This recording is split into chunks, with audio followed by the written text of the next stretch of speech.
Alright, well, here's the Jeep. She's been running pretty good now that I got the big old tires on there and the lift. So, now to worry about the issues that I've been having before electrically. I burned out my first alternator when everything went underwater. The rear bearing actually exploded, so then the shaft was seized. And yeah, it wouldn't spin anymore, so that alternator was toast. So I picked up a brand new 100 amp CS130. And that was running pretty good. I really liked that one. It was decent. But again, once it started getting exposed to mud, water, and all that crap, it didn't last too long. The bearings are still okay. It still spins freely, but now electrically it's starting to fail. I don't know if the bridge rectifier is starting to go, or maybe the brushes are getting clogged. So that means that even with my lift and my tires and all that, my alternator is still extremely vulnerable to some of the things I'm trying to conquer now. So I'm going to do a couple things. First off, since this alternator is starting to kind of eat the dust and not keep up with my current system, I'm going to upgrade it. I'm also going to relocate it as well. So along with a better alternator, I'm going to attempt to try to move it to the top of the engine bay. My air compressor, I think, it seems like it works, doesn't make any funny sounds, but the air conditioner isn't cold, so it probably needs a recharge. And honestly, I don't use AC that much. I'd love to keep the AC, but if I have to get rid of it, no biggie. So there's that fucking thing. Alright, after that, here's your air compressor. That's held in with 2 bolts. You got a through bolt here and a through bolt there. It's a little hard to get to. These big fellers right here, 15mm bolt and nut. So once you get that out, you can move your compressor out of the way. There's a wiring harness that literally, you just pop that little doodad out of there. It's just a little connector. So just remember where that goes. And then you can take it out. So now you can get a better look at this bracket here. So as you can see, it mounts to the head up top. You got this pulley right here for the mechanical fan, which mine seized. Bearings blew out. And you got your idler pulley, which mine wobbles a bit. So we'll have to get another new one. Cool. In case you're curious, you have your 2 bolts there, your 1 bolt there, and the thread that goes through the timing cover. And hold on. Just kidding. Alright, so this is what we got. This is the stock bracket put back in just temporarily, just to look at how the alternator would sit. So I'm going to see if I can align these two. I'll cut out of the bracket and do some fancy work to see if I can mount that up. And then this side I'll have to work on a like a flat piece of metal or something and extend it out. Now I'm just putting this one in for now just to look at it, but if you look, that's what it would look like with the pulleys aligned. That's how far forward it is to sit and about where it is. I cut into this area right here to try and see where the alternator would sit so that it's flush with the pulley. And that's where the back of the rear of the tab should sit. So the alternator is going to sit a bit forward on the bracket compared to the air conditioner compressor. Something else that I found out is that since this is white metal or some kind of alloy, if you take a gander, it's not something I can weld to. So I will have to screw to it instead. So I'm going to grind off the rest of this whole entire thing here and make this flat. And this is going to use the stock bracket. So the alternator will sit in this, and that's how far back it sits. So it'll fit on there, something like that. So we'll see how that goes. So I'm going to grind all that down, and hopefully I can show you some progress.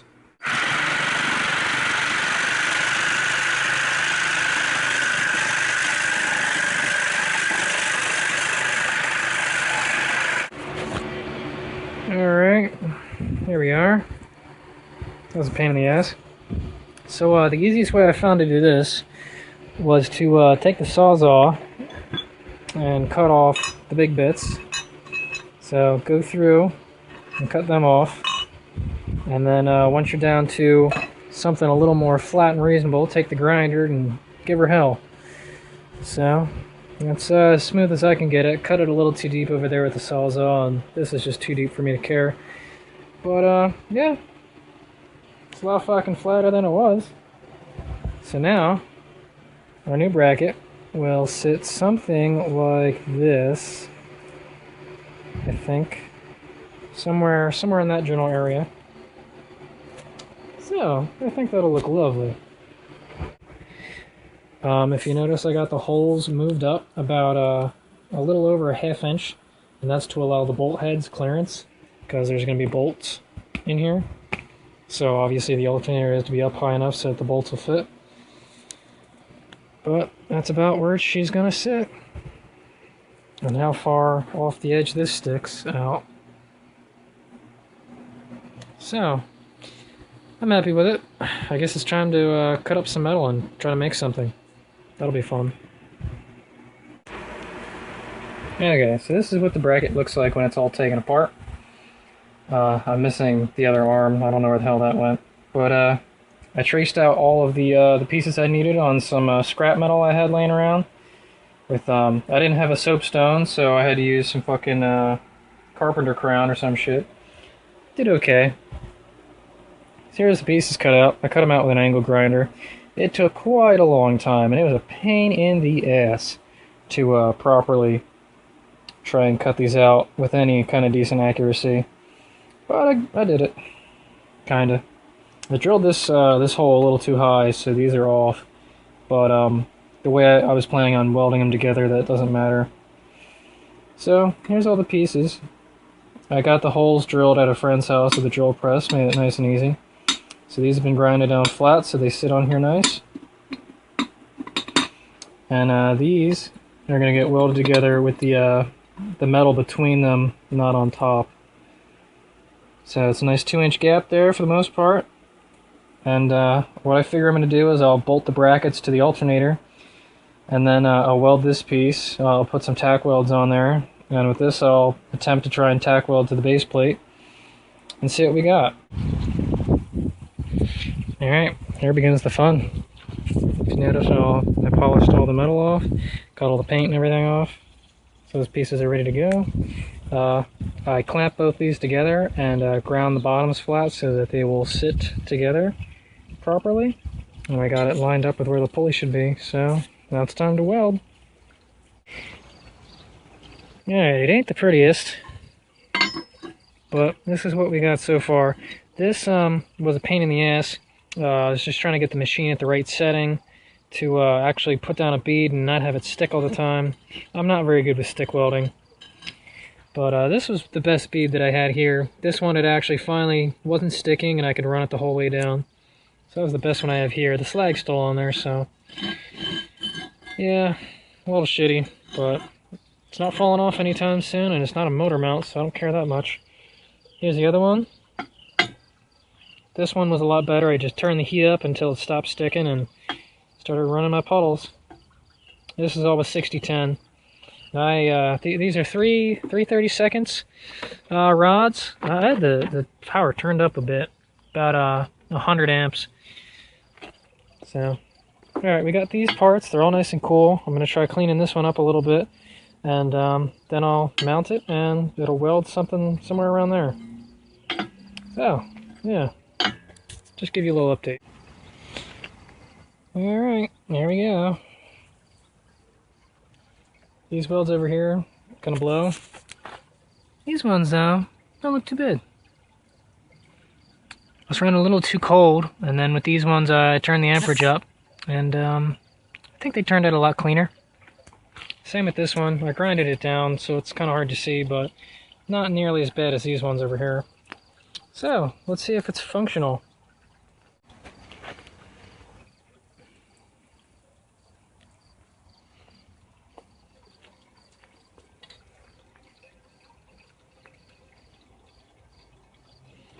Alright.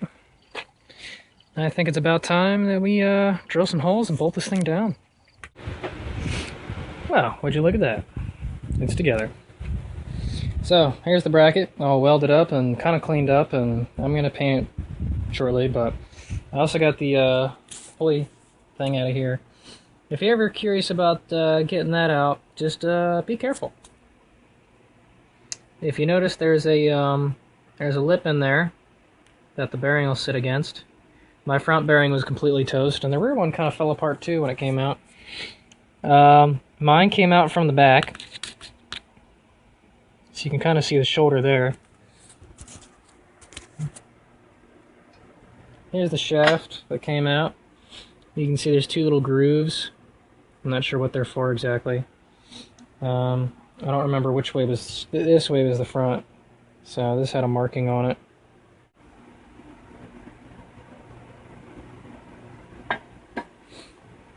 And there are some other collars and things that came out of there along with this. Now if you're trying to replace this or something, you want to mark on the shaft how deep this was so you can put it back the way it was. Yeah, a bunch of roller bearings fell out as well. So that's what's in there. I just press this off. I just pressed this off, and then the shaft just slid right out the back.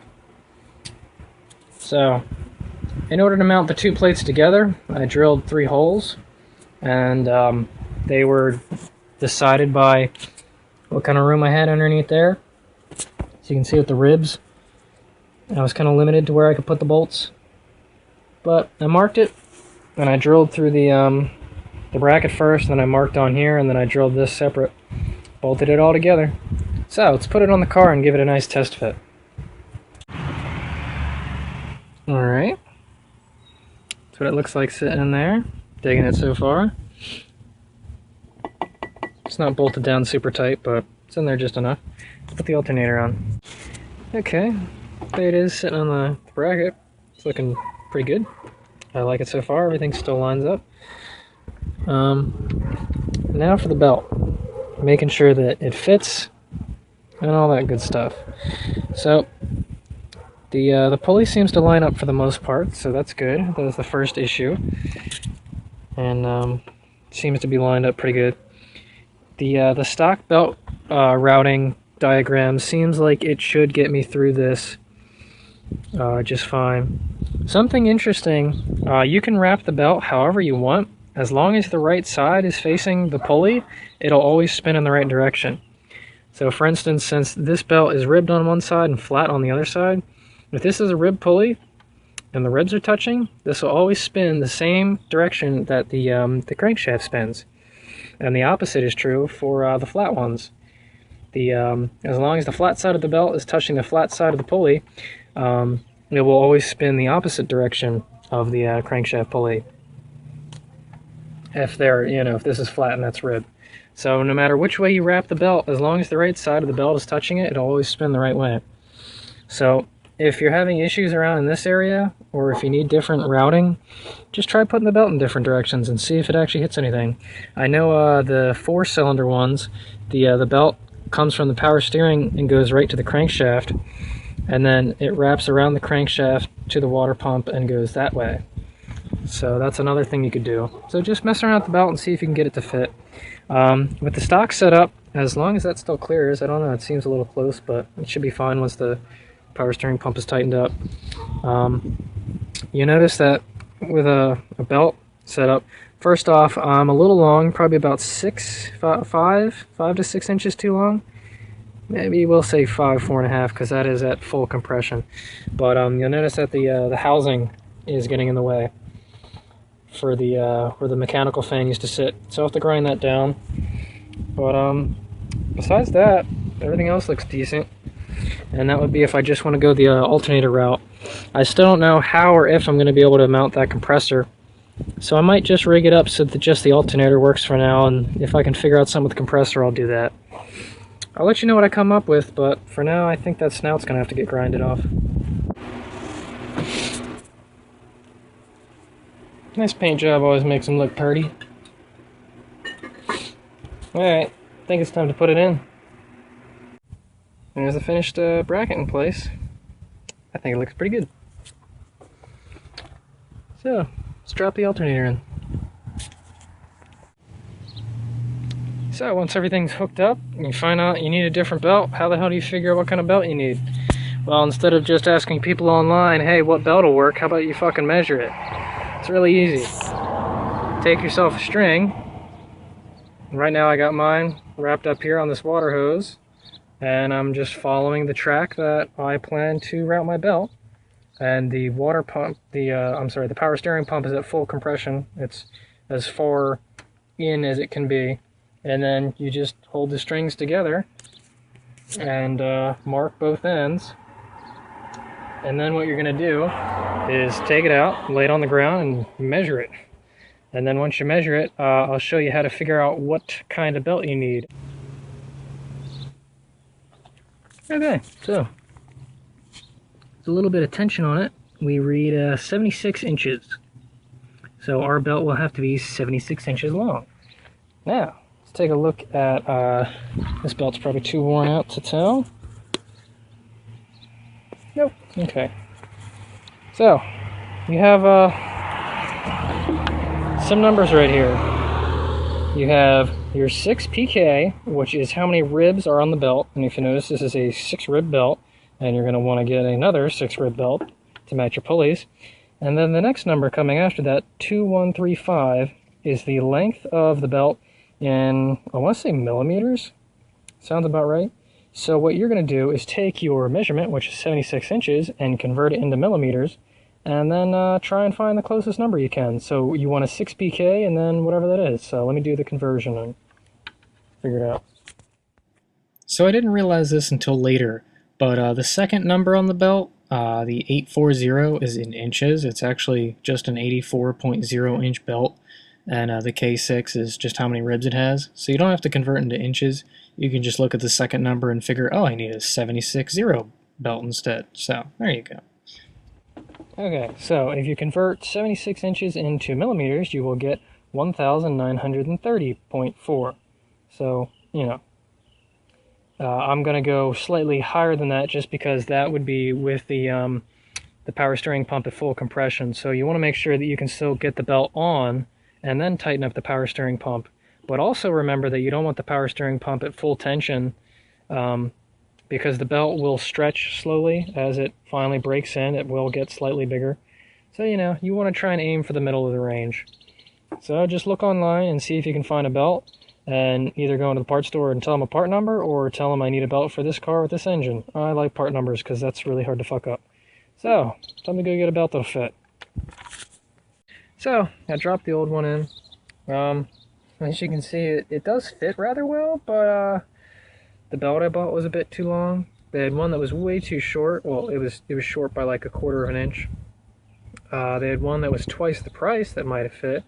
And then they had one for a little extra that was a bit too long. It fits the new alternator fine, but let's see what happens. Fucking piece of crap.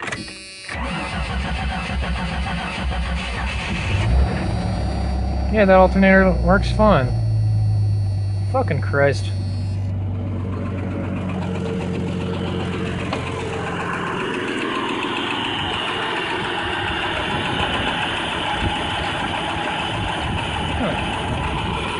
Alright. Yeah, the belt's still a little loose. Alternator sounds good too.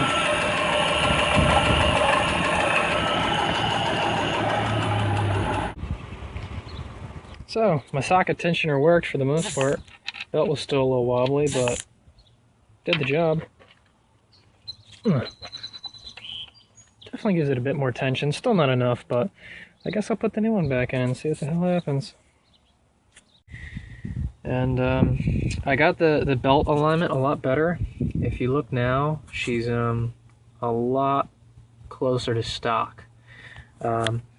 I drilled out the holes on the mount a little bit so that I can move the mount back and forth. At first I thought it was an angle problem, so I tilted the alternator to the left a little bit, and it still wasn't doing it. And I noticed that the belt just wasn't sitting on there flush. And I guess when I shaved down the old mount, it was towards the front a little. I had to put a washer under the front bolt to bring the alternator back a little. And now it lines up just about perfect. It's only off by the smallest little bit, but I can live with it. So, it works. I got to drive it around for a little bit, and it does the job. I don't have to turn my headlights off to use my reverse lights, so I'm happy with that. So, there you go. 8244 and high mount alternator. Looking good. And if you're curious, the belt I had to use was a 78.5 inch belt. I tried a 77 and it wouldn't fit, and they didn't have anything a little bigger than that was cheap, so I went with a bit bigger. So, there you go. Good luck.